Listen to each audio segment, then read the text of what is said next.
لیکن جناب مجھے اندیشہ ہے کہ ایسا بھی نہیں ہوگا۔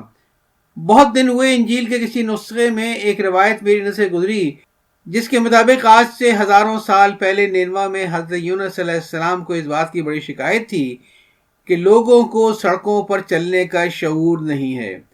خاص طور پر گھوڑوں پر چلنے پھرنے والے لوگ اپنے رخ کا خیال نہیں رکھتے اور لاپرواہی کے انداز میں ادھر ادھر چلتے ہوئے مہلک اور سنگین حادثوں کا سبب بھی بنتے ہیں۔ اس خراب صورتحال کی اصلاح کے لیے انہوں نے تجویز کیا کہ شہر پناہ کے چاروں طرف چوڑے چوڑے اور اونچے قدمچے بنا کر انہیں سڑک کی شکل دے دی جائے اور اس پر لوگ آنے جانے کے لیے ایک ایک طرف کا حصہ استعمال کریں۔ اس طرح یہ بات طے ہو گئی کہ آج سے 4000 سے پہلے کی دنیا میں بھی گھوڑوں اور سواری کے دوسرے جانوروں اور ان کے ذریعے چلنے والی گاڑیوں کی بے راہ روی اور پیدل چلنے والوں کی لاپرواہی کے باعث آپ سڑک کے خطرات سے محفوظ نہیں رہیں گے، اور باہمی مرد ماں ببایت ساتھ کے مصداق آپ کو انہی لوگوں کے ساتھ مل جل کر رہنا ہوگا جو حادثے کرتے بھی ہیں اور حادثوں کا شکار ہوتے بھی ہیں۔ طول کلام سے کیا حاصل؟ سیدھی سادی بات یہ ہے کہ آپ اس طرح کے بعد ایک کے بعد دوسری آسانی سوچتے رہیے، لیکن آپ جتنی گہرائی میں جائیں گے اسی قدر مضبوطی کے ساتھ آپ اس نتیجے پر پہنچیں گے کہ آپ کی سوچی ہوئی وہ آسانی بھی کوئی آسانی نہیں اور آپ کا سوچا ہوا فائدہ بھی کوئی فائدہ نہیں۔ سچ پوچھئے تو میں نے خود اس مسئلے پر بہت غور کیا، ہر جہت اور ہر پہلو سے دیکھا، آخر میں اس نتیجے پر پہنچا ہوں کہ اگر کوئی ایسا دور یعنی 1993 قبل مسیح کا دور ایک بار پھر آ جائے جس میں عہد جدید کی تمام سہولتیں کالعدم ہو چکی ہوں، تو اس کا سب سے بڑا فائدہ یہ ہوگا کہ ہم سفارشی خطوط لکھنے، لکھوانے، بھیجنے، پہنچانے اور وصول کرنے کی زحمت سے بچ جائیں گے۔ بھلا سوچئے کہ زمانہ پتھر کا ہے، یعنی لوگ اسلحے کے طور پر پتھر کو استعمال کر رہے ہیں، اپنے اپنے دیوانوں کو پتھر مار رہے ہیں یا مار رہی ہیں، کوٹنے، پیسنے، پکانے اور رندنے کے لیے پتھر ہی استعمال ہو رہا ہے اور پتھر ہی سے برتن بھانڈے بھی بنائے جا رہے ہیں، اور سب سے بڑی بات یہ کہ لوگ اپنا مقصد ضبط تحریر میں لانے کے لیے بھی پتھر استعمال کر رہے ہیں، یعنی ایک مسطح اور چکنے پتھر پر کسی دوسرے نوکیلے اور کھردرے پتھر سے کھدائی میں مشغول ہیں، اور حال یہ ہے کہ ایک معمولی سی عبارت اور اسی دور کی طویل اور گنجل رسم الخط میں کندہ کرنے کے لیے گھنٹوں محنت کرتے ہیں۔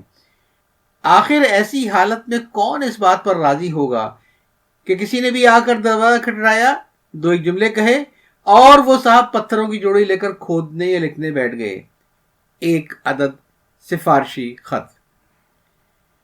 میرے عزیز دوست سپروائزر جنگلات صاحب، بات سلام دعا یہ عرض ہے کہ مجھے معلوم ہے کہ محکمہ جنگلات نے جنگل کے مشرقی حصے میں بیر کے 1500 درختوں سے بیر توڑنے کا ٹھیکہ دینے کا فیصلہ کیا ہے۔ اس سلسلے میں پورے جنگل میں ڈگڈگی پٹوا کر اشتہاری اعلان بھی کیا ہے۔ میرے ایک دوری رشتے کے بھانجے اچھے میاں نے اس ٹھیکے میں ٹینڈر میں شرکت کا فیصلہ کیا ہے۔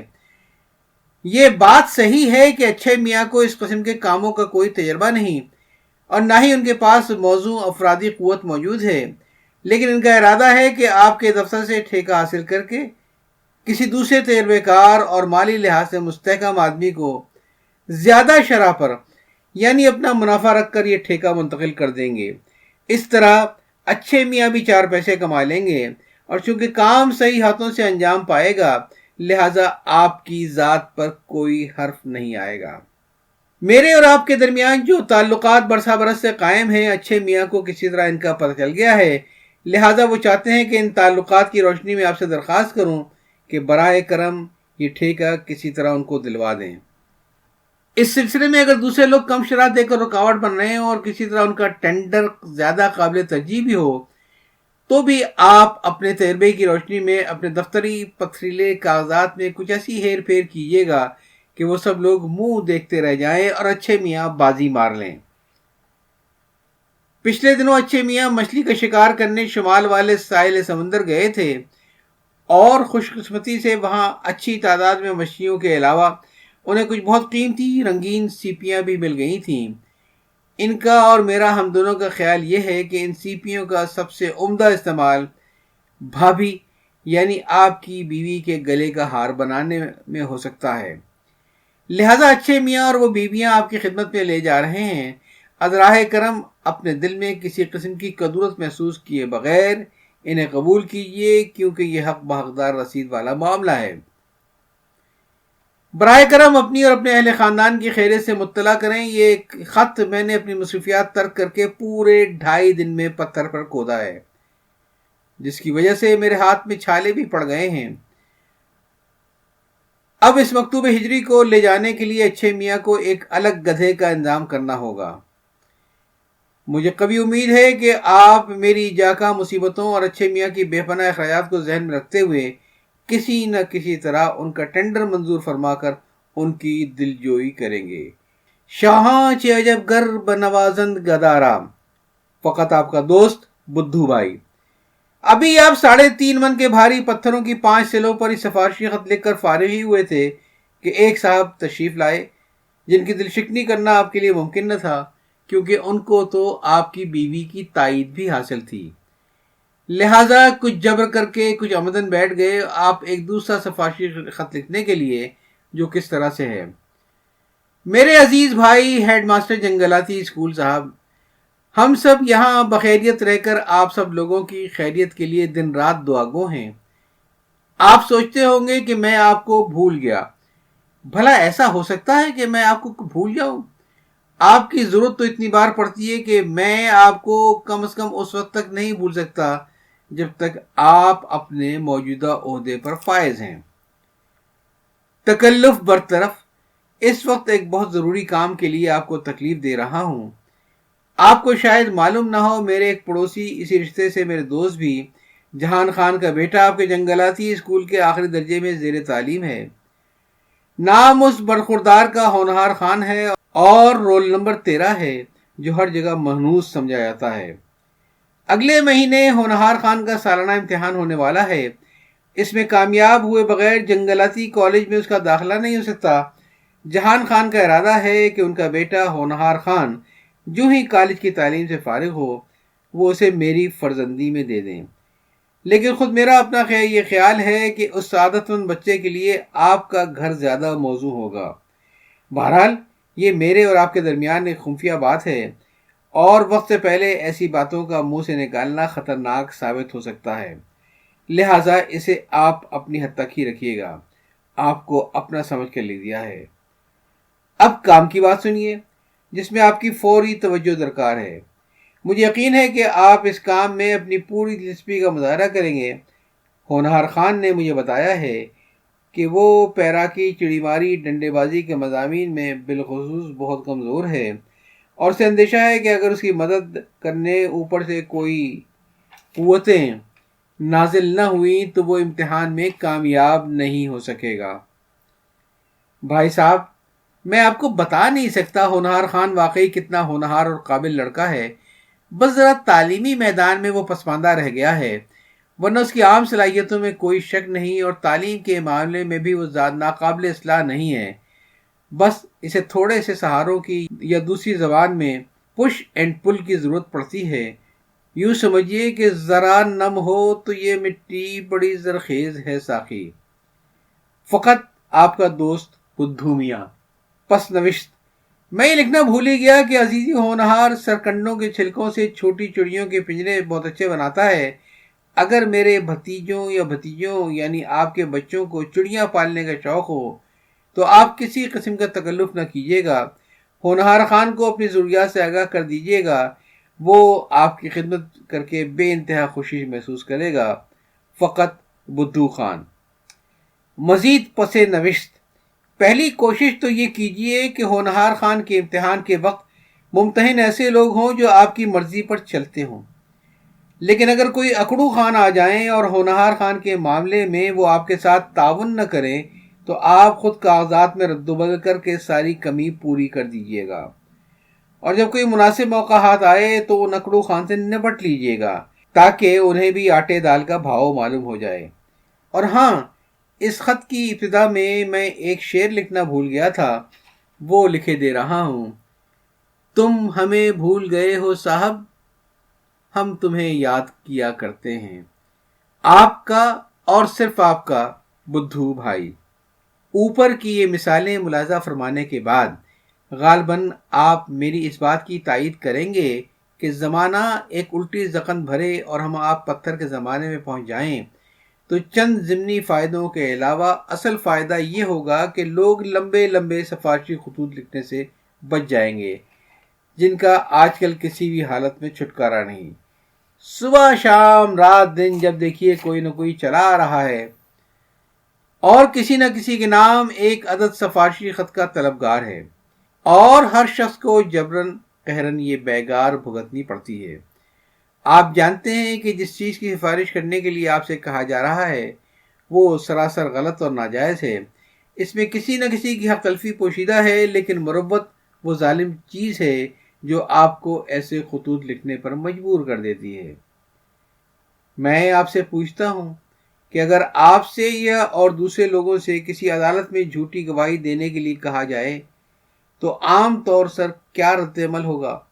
میں سمجھتا ہوں کہ اکثر یا شاید چند ایک کے علاوہ سب ہی انکار کر دیں گے۔ اس کی وجہ صرف یہ نہیں کہ وہ جھوٹی گواہی کے قانونی نتائج سے ڈرتے ہیں، بلکہ حقیقت تو یہ ہے کہ ان میں سے اکثر لوگوں کا ضمیر ابھی تک اتنا مردہ نہیں ہوا ہے کہ وہ کسی کی خاطر صریحاً جھوٹ بولیں یا غلط بیانی سے کام لیں۔ سفارشی خط وہ بھی دراصل گواہی اور شہادت کا درجہ رکھتا ہے۔ آپ نے پورے معاملے کی نوعیت کو معلوم کیے بغیر کسی شناسہ کو اپنا مرہون منت بنانے کے لیے ایک سفارشی خط دے کر کسی کے پاس بھیج دیا۔ اب اگر مکتوب علیہ نے آپ کو اپنا مرہون منت بنانے کے لیے آپ کی سفارش مان لی تو آپ کے شناسہ کا کام تو بن گیا، لیکن آپ کو کیا معلوم آپ نے اپنی چند سطروں کے ذریعے کتنے مستحقوں کو ان کے حقوق سے محروم کر دیا؟ کیا واقعی آپ نے یہی سوچا تھا کہ آپ کسی کی خاطر کسی اور کا حق مانیں گے؟ بعض لوگ فطرتاً اتنے نیک ہوتے ہیں کہ ان کے پاس اگر کوئی صاحب اقتدار کے نام سفارشی خط لینے آ جاتا ہے تو اپنی فطری نیکی کی بنا پر وہ انکار نہیں کر پاتے۔ ایسے نیک دل حضرات کے لیے میرا مشورہ ہے کہ وہ دروغ مصلحت آمیز سے کام لیں، ایسے بہانے بنا کر خط لکھنے سے انکار کر دیں کہ خود صاحب معاملہ آپ سے خط کا طلبگار نہ ہو۔ مثلاً چند ریڈی میڈ بہانے حاضر ہیں، آپ ان میں سے کوئی بھی ضرورت اور وقت کے مطابق منتخب کر سکتے ہیں۔ نمبر 1، آپ نائب تحصیلدار کے نام سفارشی خط چاہتے ہیں۔ وہ میرے قریبی عزیز اور بظاہر گہرے دوست ضرور ہیں، لیکن حقیقت یہ ہے کہ بچپن میں ایک بار انہوں نے میری پتنگ پھاڑ دی تھی اور میں نے ان کی گیند نالی میں پھینک دی تھی۔ اسی زمانے سے ہم دونوں کے دل ایک دوسرے سے صاف نہیں ہوئے، اور اب ہم ایک دوسرے سے ملتے ضرور ہیں، لیکن دلوں میں کینہ اور بغض بھرا ہوا ہے۔ میرا خط تو الٹا اثر کرے گا۔ میرے خیال میں آپ کوئی اور ترکیب سوچیے۔ نمبر 2، توبہ کیجئے توبہ۔ غالباً آپ کو میرے اور پیشکار صاحب کے باہمی تعلقات کا علم نہیں۔ بھائی، ہم لوگوں کا میل ملاپ بس ایک دکھاوا ہے، ورنہ ان کا بس چلے تو مجھے نیست و نابود کر دیں، اور یہ کیفیت ابھی 2 سال پہلے ہی پیدا ہوئی ہے۔ درمیان میں کوئی اچھا سا بہانہ سوچ لیے۔ ہوا یہ کہ میرے ایک چچاد بہنوئی کے ماموزاد سالے کی شادی پیشکار صاحب کی ماموزاد بھتیجے کی سوتیلی بیٹی سے ہوئی تھی۔ شادی کے چند مہینوں کے بعد ہی ان دونوں کے تعلقات کشیدہ ہو گئے۔ وہ دونوں جائیں جہنم میں۔ لیکن میرے لیے مصیبت یہ ہے کہ پیشکار صاحب سمجھتے ہیں کہ میں ان دونوں کے درمیان مسائلت کی کوئی کوشش نہیں کر رہا ہوں۔ بس اسی بات پر وہ دل ہی دل میں مجھ سے برہم ہیں اور دنیا دکھاوے کے لیے مجھ سے ملتے جلتے ہیں۔ ایسی صورت میں تو میرے خط کا الٹا اثر ہوگا، ہوتا ہوا کام بھی نہ ہوگا۔ اس طرح میرے ذریعے آپ کو کوئی فائدہ تو نہیں، الٹا نقصان پہنچ جائے گا۔ نمبر 3، میاں سبحان اللہ، آپ ڈاکٹر کے نام مجھ سے سفارشی خط لینے آئے ہیں۔ وہ آپ کو علالت کا سرٹیفکیٹ کیا دیں گے؟ اگر ان کا بس میں ہوا تو آپ کو زہر کا ٹیکہ ضرور لگا دیں گے۔ اس درمیان میں کوئی دل کو لگتا ہوا بہانہ سوچیے، میں بھی سوچتا ہوں۔ بھائی، کیا معلوم ہے ہم دونوں دل ہی دل میں ایک دوسرے کے کتنے بڑے دشمن ہیں۔ ایک بار جب ہم دونوں پرائمری اسکول میں پڑھتے تھے، میں نے مذاق میں اسے ایک تالاب میں دھکا دے دیا۔ بس اس وقت کی دل میں کدورت ہے جو وہ بدبخت اپنے دل میں لیے بیٹھا ہے۔ میری رائے مانیے اور کسی اور سے سفارشی خط حاصل کیجیے، کیونکہ میرے خط کا تو الٹا اثر ہوگا۔ اب آپ خود ہی سوچئے، ان دل کو ٹھک سے لگ جانے والے بہانوں کے بعد کون مائی کا لال ہوگا جو اصرار کر کے آپ سے سفارشی خط لکھوائے اور نقصان کا خطرہ مول لے؟